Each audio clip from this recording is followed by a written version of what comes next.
Hi everybody, and thanks for watching Outdoors Delmarva. I'm Mike Parker. We'll be checking in with my partner, Captain Willie Dykes, in just a few minutes from now. Well, we're starting the show off right this week out here on the beautiful Miles River, just off the town of Newcomb here in Talbot County, Maryland.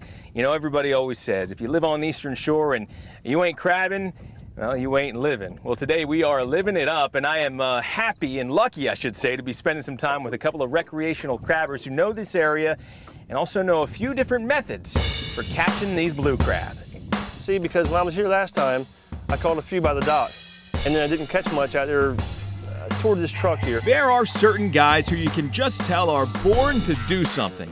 In the case of Tom Phillips, that natural instinct is to go crabbing just about every Tuesday. I'm gonna jump in the water with an old pair of shoes on and get ourselves wet and try to catch them the old-fashioned way. The old-fashioned way is one way to put it. Waiting is another. And either way, it's a tried and true method here around the St. Michael's area. And you see lots of little fish. We're getting up to your knees in it. Very wet. He took off. It's a good thing. Because in these vast saltwater grass beds is where Maryland blue crabs are known to hang out. Need proof? Just keep your eye on Tom. Okay. Scooped him up. He saw me coming. All right, that's the immature female. Okay, she has trying to get at me there. Now, there's a few things about waiting that make it fun, and for starters, it's a chance to understand the crab life cycle, mainly their breeding habits and outer shell stages. That crab is well big enough.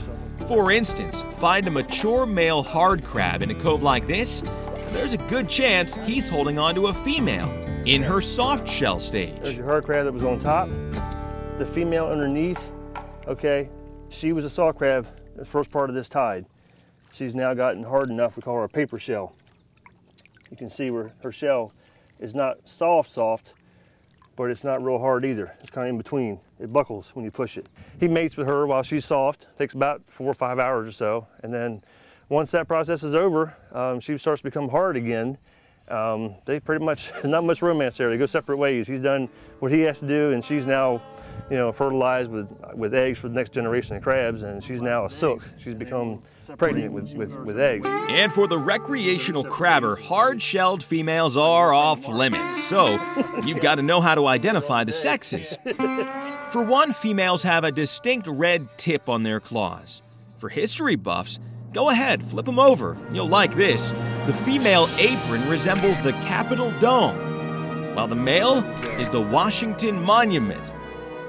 Now, all crabs will shed as they grow and seek protection in places like these grasses.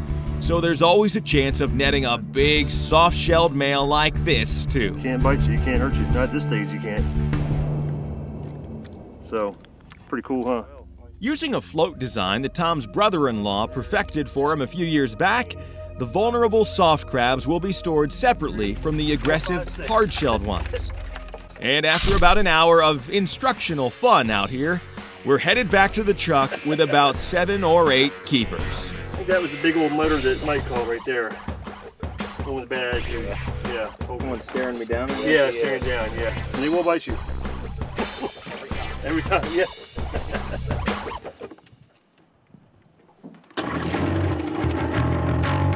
If waiting was old-fashioned, then we'd spend the afternoon upgrading our technique. With Tom navigating the Miles River from the back of the boat, his longtime buddy Kevin Collins was in charge of baiting 20 crab traps, each fitted with a delectable, fresh, greasy chicken neck. And you can see it goes right down through the bone there. Comes out the other side, so your chicken neck is on there. Clip it, and that's it. And throw your trap in the water and throw your float. And for most crabbing trips, it's as simple as that.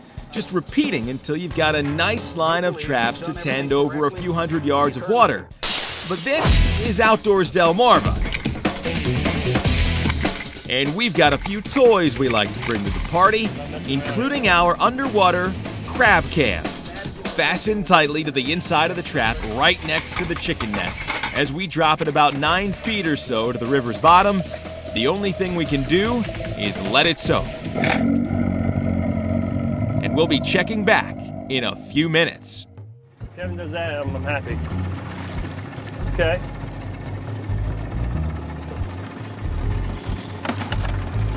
Crabs here. Crabs here. After our first run, we've got a few crabs to sort through.